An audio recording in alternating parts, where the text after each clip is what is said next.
મનરેગા કૌભાંડના બંને આરોપીના 5 દિવસના રિમાન્ડ મંજૂર કરાયા. દાહોદ જિલ્લામાં મનરેગા યોજના હેઠળ થયેલ ₹71 કરોડના ગેરરીતિ મામલે તાજેતરમાં મહત્વપૂર્ણ વિકાસ થયો છે. આ કેસમાં ગુજરાત સરકારના પંચાયત પ્રધાન બચુભાઈ ખાબડના પુત્ર કિરણ અને બળવંત નામના 2 વ્યક્તિઓની સંડોવણીની શંકા વ્યક્ત કરવામાં આવે છે. આ આરોપોને લઈને કિરણ ખાબડે કોર્ટમાં આગોતરા જામીન માટે અરજી કરી છે, જેની તપાસ ચાલુ છે. દાહોદ જિલ્લા વિકાસ વિભાગે મનરેગા યોજના હેઠળ કામો માટે 71 કરોડની રકમ મંજૂર કરી હતી, પરંતુ આ રકમનો ઉપયોગ થયો કે નહીં તે અંગે પ્રશ્નો ઊભા થયા છે. આ મામલે સ્થાનિક પોલીસ અને DRDએ તપાસ શરૂ કરી છે. આ કેસમાં રાજકીય વ્યક્તિની સંડોવણીની શંકા હોવાથી યોગ્ય તપાસ માટે સરકારમાંથી રાજીનામું આપવાની માંગ કરવામાં આવી છે. આ કેસમાં કિરણ ખાબડ અને બળવંતની સંડોવણીની તપાસ ચાલી રહી છે. દાહોદ કોર્ટ દ્વારા મનરેગા કૌભાંડના બંને આરોપીના 5 દિવસના રિમાન્ડ મંજૂર કરાયા. આ કેસમાં રાજકીય દબાણ અને સંડોવણીની શંકા હોવાથી યોગ્ય અને નિષ્પક્ષ તપાસની માંગ ઉઠી છે.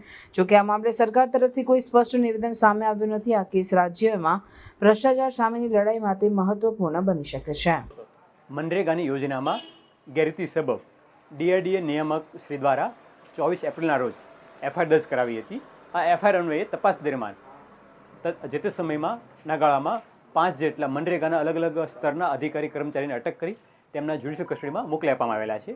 અને આજે તપાસ દરમિયાન બળવંત ખાબડ કે જેઓ રાજકૃષ્ણ પેપરોના ઓનર છે, કે જેમણે પોતે અધિકૃત ના હોવા છતાં માલ સપ્લાય કરવા બાબતે અથવા અધૂરો માલ સપ્લાય બાબતે નો રોલ જણાઈ આવતા તેમને અટક કરવામાં આવેલા છે. અને દર્શન પટેલ કે જેઓ તત્કાલીન TDO હતા તેમને પણ ફરજમાં નેગ્લિજન્સી અને ગુનાહિત કૃત્ય માટે અટક કરવામાં આવ્યા છે. અને બંનેના રિમાન્ડની માંગણી કરતા દિન 5ના રિમાન્ડ મંજૂર થયા છે અને હાલમાં તપાસ ચાલુ છે.